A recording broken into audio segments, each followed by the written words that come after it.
Hi everyone! Today I'd like to introduce the idea of peace linguistics, especially for English language teachers.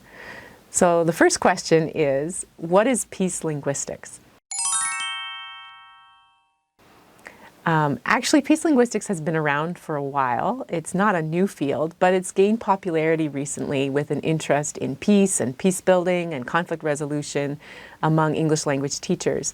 My colleague Jocelyn Wright defines it as an interdisciplinary field that's guided by the goal of promoting peace and peace building through systematic study, deliberate teaching, and conscious use of languages spoken, written, and signed.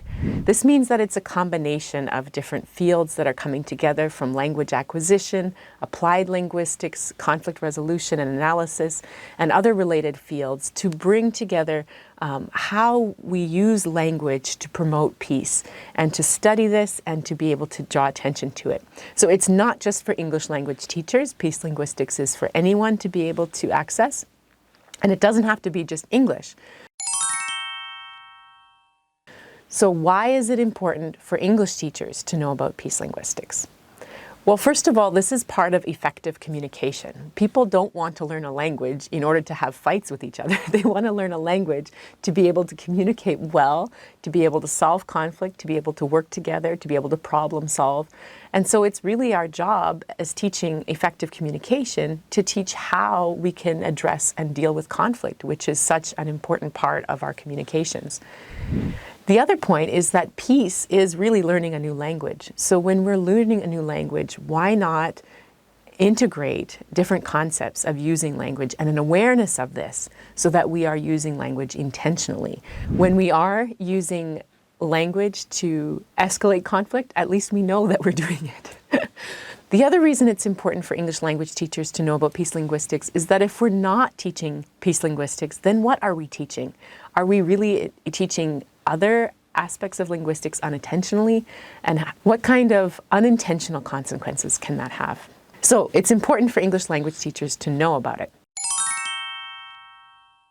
But how can English language teachers use peace linguistics in their classrooms? So I think it's important to look at content, at curriculum, to look at the materials we're using from a peace lens, and to do this together with learners, especially adult learners, but also young learners at their level, to be able to look at how language is contributing to resolving conflict, to expanding access to peace and peace building, and how we are using it intentionally. I think it's also helpful to look at critical incidents in class, to look at language together, talking about situations of conflict or peace that individuals have experienced, whether that's people that we've heard of or our own experiences, and look at how the language plays into it. How does the language make peace more possible? How does the language bring us further away from peace? Another thing is experiential learning, simulations for skills practice, which is really important for learners. We're practicing language all the time, and to do this, we can also bring in peace linguistics. The other thing that's a little bit challenging, but also a great opportunity for English language teachers, is to maximize any conflicts we have in the classroom as a chance to actually model peace linguistics and to model how we transform and communicate through conflict to better relationships and more peaceful outcomes on the other side.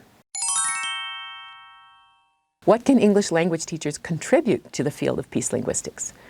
Actually, there's not a lot of research out there yet about peace linguistics, especially with language learners. So even though many teachers are practicing and are very interested in doing this in class and are gathering together their own observations, there isn't as much of a chance to share those observations and what they have found. So joining groups like Peace Linguistics on Facebook, we can link to that below. Those are groups of people who are really paying attention to this and really trying to put it into practice in their classrooms and in their work. So sharing your experience and observations is really critical. And considering the impact of language learning and multilingualism on peace linguistics is also critical.